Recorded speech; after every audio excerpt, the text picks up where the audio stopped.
In the sterile confines of a Hollywood soundstage in 1958, something extraordinary happened. A mistake. A fumble. A moment of human imperfection that would have been discarded by any other director. But Alfred Hitchcock wasn't any other director. Where others saw failure, he saw magic. Where others saw a blooper to be edited out, he saw cinematic gold that needed to be captured forever. This is the untold story of the rehearsal blooper that changed everything. The moment when the master of suspense discovered that sometimes the most perfect scenes come from the most imperfect moments.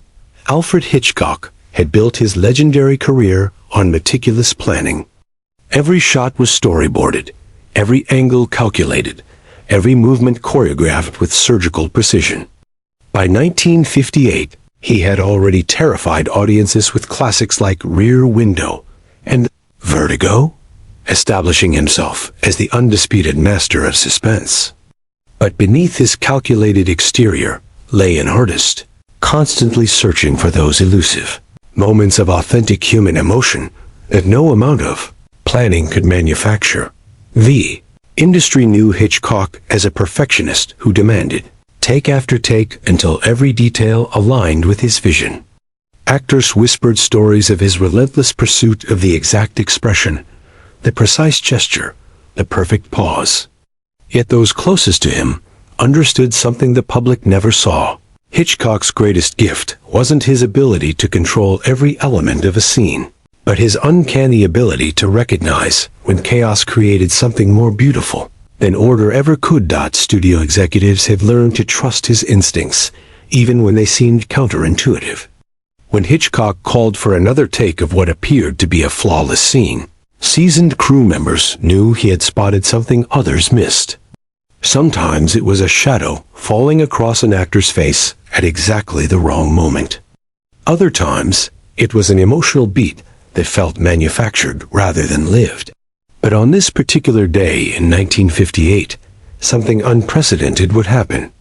The master of suspense was about to discover that imperfection could be more powerful than perfection itself. The soundstage buzzed with its usual controlled energy. Cameras positioned like sentinels, lights arranged with mathematical precision, crew members moving with the choreographed efficiency that only comes from working with a master craftsman. Everyone knew their role in Hitchcock's carefully orchestrated machine.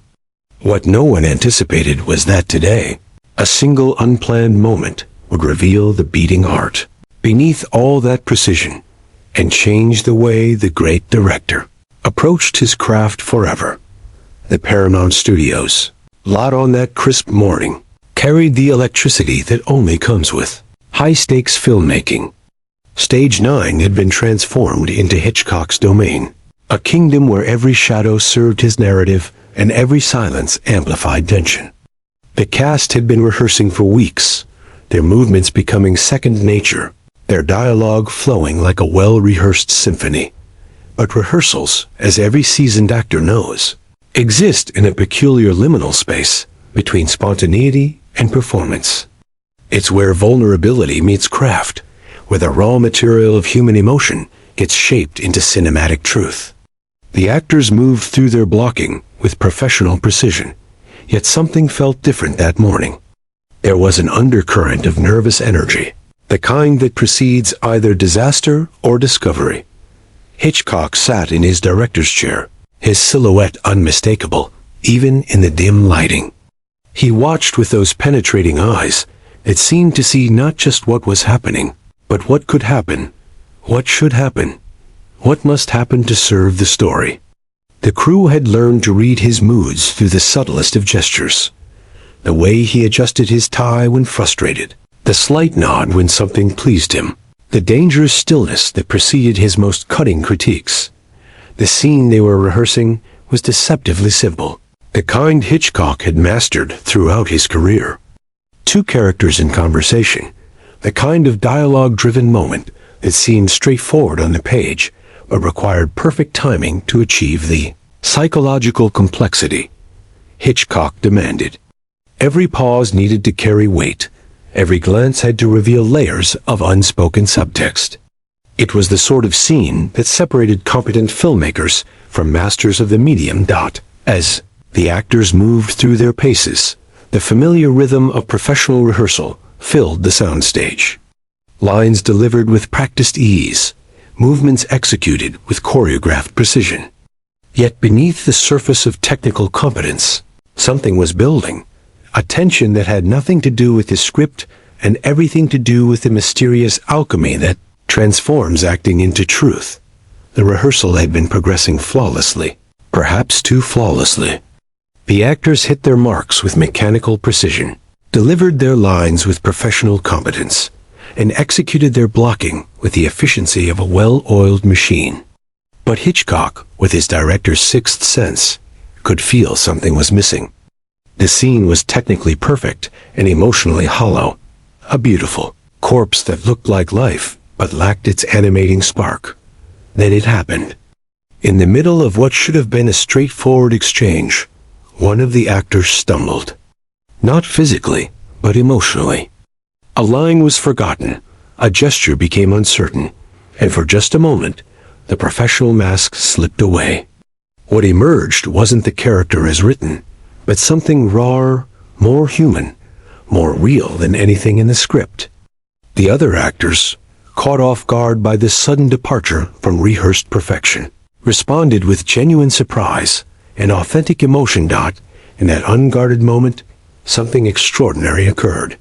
The fictional construct of the scene cracked open to reveal the beating hearts of the human beings inhabiting it. Fear, vulnerability, confusion, and genuine connection flooded in to fill the space where technical precision had once reigned. It was messy, imperfect, and absolutely electric, with the kind of truth that audiences recognize in their bones, even when they can't articulate it with their minds.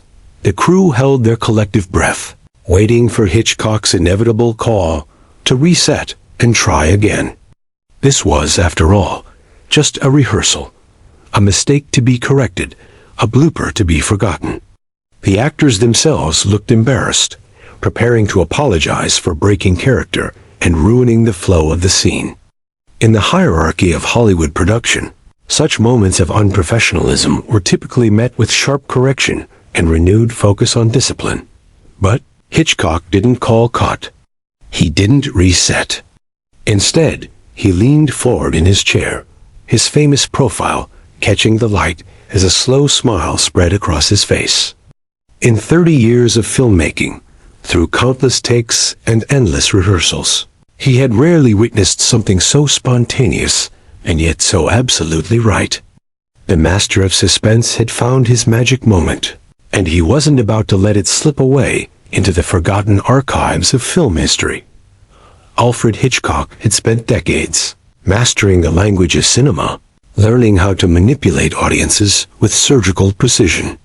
He could make viewers jump with a sudden cut, hold them in suspense with a lingering close-up, and guide their emotions through carefully crafted sequences that played their psychology like a musical instrument. But what he witnessed in that unguarded moment of rehearsal blooper transcended technique. It was pure, unfiltered human truth. The director's mind worked differently than most people's. Where others saw chaos, he perceived pattern. Where others noticed mistakes, he recognized opportunity. His genius wasn't just in his ability to plan and execute elaborate sequences, but in his capacity to recognize when life itself provided something better than what his imagination could devise. The blooper had revealed emotional layers that no amount of direction or coaching could have achieved. As the actors stood frozen in the aftermath of their mistake, Hitchcock rose from his chair with the deliberate movement of a man who had just witnessed something precious. His voice, when it came, carried none of the sharp correction the cast and crew expected.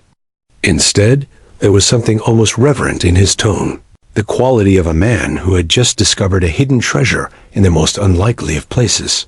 "That," he said quietly, his British accent lending gravity to the simple word, "was exactly what this scene has been missing." The soundstage fell into stunned silence. Seasoned professionals who had worked with the master of suspense for years had never heard him praise a mistake. never seen him find virtue in what others would dismiss as unprofessional accident. But Hitchcock understood something fundamental about his craft that others often missed. Sometimes, the most powerful moments in cinema come not from perfect execution, but from perfect accident. The actors exchanged glances of confusion and dawning realization. What they had perceived as failure, Hitchcock had recognized as revelation. The fumbled line, the broken character, a moment of genuine human confusion had stripped away all pretense and revealed something authentic underneath. It was the difference between performing emotion and feeling it, between simulating life and living it, even if only for the briefest of moments caught in the amber of cinematic time. Hitchcock's decision to preserve the blooper flew in the face of everything Hollywood represented in 1958. The studio system demanded perfection, polished performances, and sequences that adhered to established formulas of commercial success. Directors were expected to eliminate human error, not celebrate it. Scripts were meant to be followed precisely,